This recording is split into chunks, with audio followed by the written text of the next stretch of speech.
अस्सलाम वालेकुम दोस्तों, मैं हूं आपका अपना कादी अब्दुल सत्तार। जी हाँ दोस्तों, मैं अपनी ज़मीन पर खड़ा हूं और अपनी खेती पे खड़ा हूं। वो अपना मैंने काम स्टार्ट किया है। आज हमारे जो है गंदम की कटाई का सिलसिला शुरू हो चुका है। अभी जो है इसको पूरी साइडें लूँगा, चौथी तरफ की जो है साइडें लेके फिर जो है ना रेपर वाले को बुलवाऊँगा। इंशाल्लाह जैसे ही वो आएगा तो वो आप दोस्तों को भी मैं वो शेयर करता जाऊँगा इंशाल्लाह।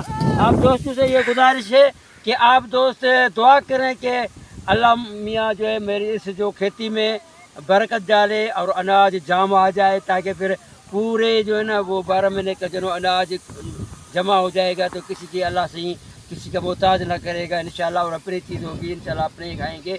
तो आप दोस्त जितने भी हैं मेरे सब्सक्राइब दोस्त, सबसे ये गुजारिश करता हूँ कि आप बनाए मेहरबानी मेरे लिए जो ना आप दुआ करें और मेरे जो फसल में अल्लाह मियाँ बरकत डाले।